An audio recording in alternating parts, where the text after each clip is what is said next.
నమస్తే, welcome to Leo. మనతో ఉన్నారు పొలిటికల్ అనలిస్ట్ అంకమరావు గారు. సార్ నమస్తే.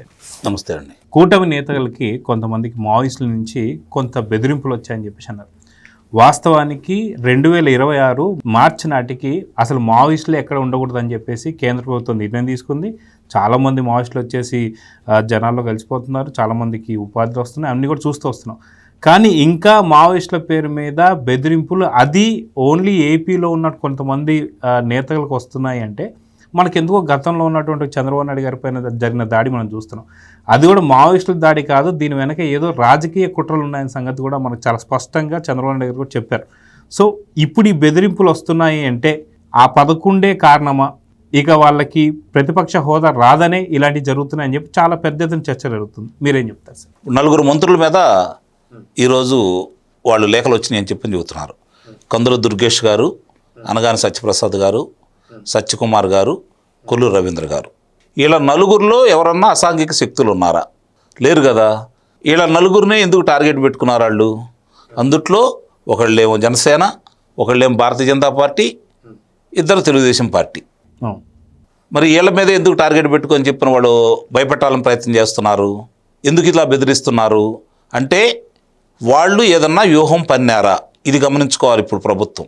వాళ్ళు ఈ ఉగ్రవాదుల పేరు మీద ఏదన్నా సరే రాష్ట్రంలో ఇలాంటి కార్యక్రమాలు చేపట్టడానికి ముందస్తు ప్రణాళికంగా వాళ్ళు లీకులు ఇస్తున్నారా? దీని గురించి కూడా ఆలోచించాలి. ఎందుకంటే మీరు అన్నట్టు ఈరోజు 2026 మార్చి నాటికి అంటే ఈ సంవత్సరం రాబోయే ఈ 48 రోజుల్లో ఎక్కడ కూడా ఉగ్రవాదులు లేకుండా అంటే నక్సలైట్లు లేకుండా చేయాలనే ఆలోచనతో కేంద్ర ప్రభుత్వం ఉంది, ముందుకెళ్తానే ఉంది. నాకు తెలిసినంత వరకు ఎప్పుడూ ఏది కూడా సంపూర్ణంగా లేకుండా పోదు.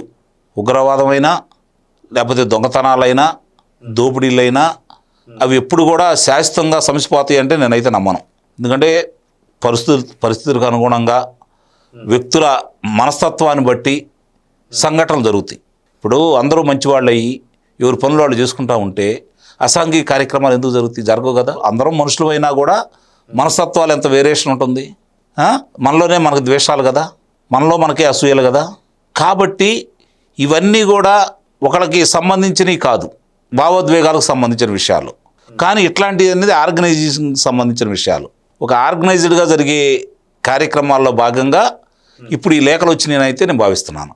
అంటే వాళ్ళ ఉద్దేశంలో ఇప్పుడు ఆంధ్ర రాష్ట్రంలో ఏదో ఒక అలజడి సృష్టించకపోతే, ఒక భయానక వాతావరణాన్ని సృష్టించకపోతే, ఆ భయానక వాతావరణం వేరే వాళ్ళ ద్వారా జరుగుతుందని చెప్పని నమ్మబలికి వీళ్ళే చేయించబోతున్నారేమో అనే అనుమానం కూడా నాకు కలుగుతూ ఉంది. అంటే ఒక అధికారంలో రావడం కోసం ఆ రోజు చంద్రబాబు నాయుడు గారినే లేకుండా చేస్తే తప్ప అధికారంలోకి రావనే భ్రమలు ఆ రోజు ఉన్నారు.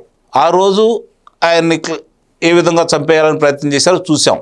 ఆ వెంకటేశ్వర స్వామి దయ వల్ల ఆయన ప్రాణాలతో ఉన్నాడు. మళ్ళీ ఈరోజు మళ్ళీ ముఖ్యమంత్రి అయ్యారు.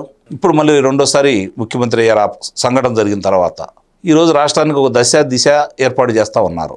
మరి దీన్ని ఈరోజు వేరే ఏ కారణాల వల్ల కూడా ఆయన ఓడించలేము, వీళ్ళు ముగ్గురు కలిసి ఉన్నారు, మన వల్ల కాదు. కాబట్టి మళ్ళీ ఇలాంటి కుట్రలకి తెరలేపారేమనే అభిప్రాయం కూడా, అందుకే వాళ్ళంత ధైర్యంగా ధీమాగా ఇష్టారీతిగా మాట్లాడుతున్నారని అయితే నేనైతే భావిస్తున్నాను. సో అదిగాక కల్తీకి సంబంధించి పూర్తిగా స్పష్టంగా దొరికిపోయారు.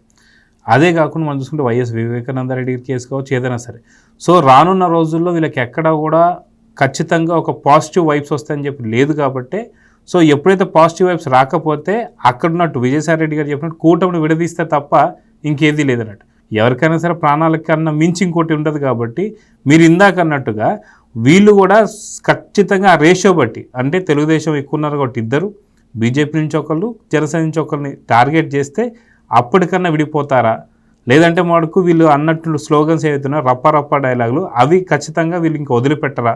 అందుకనే 2029లో వచ్చి 2.2 అని చెప్పేసి అంటున్నారంటే ఏమంటారు? నిస్సందేహంగా అసలు వాళ్ళు వచ్చేది లేదు, సచ్చేది లేదు. ఆ విషయాన్ని మర్చిపోండి మీరు. ప్రజలంతా అమాయకులు కాదు, ప్రజలు తెలివిలేని వాళ్ళు కాదు, ప్రజలు నిర్ణయాలు తీసుకోవడానికి వెనుకాడరు. కాబట్టి 164 స్థానాలు ఈ కూటమికి ఇచ్చారు.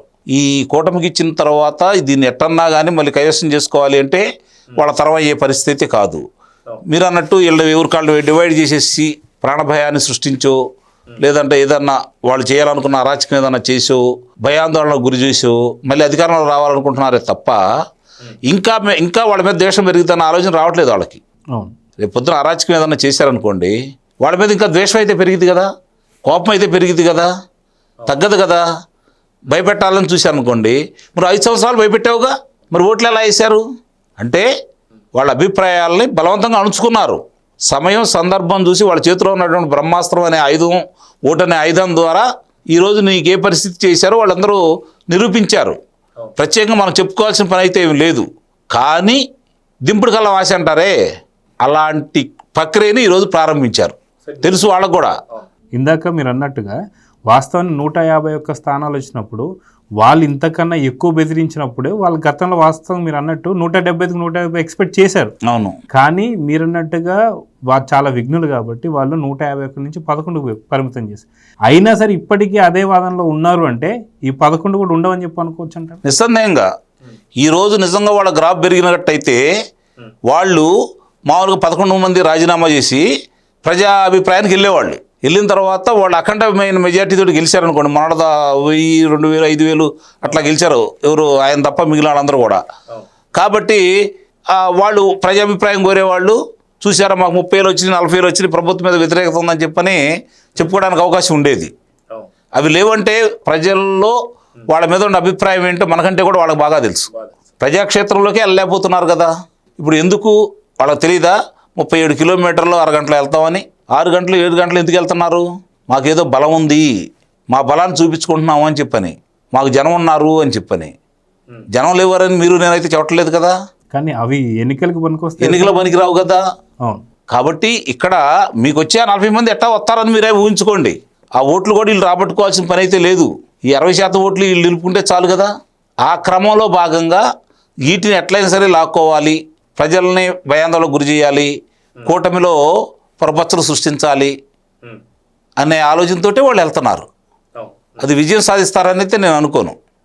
కానీ అంతిమంగా హింస కనుక ప్రజ్వలితే రాష్ట్రానికి నష్టం.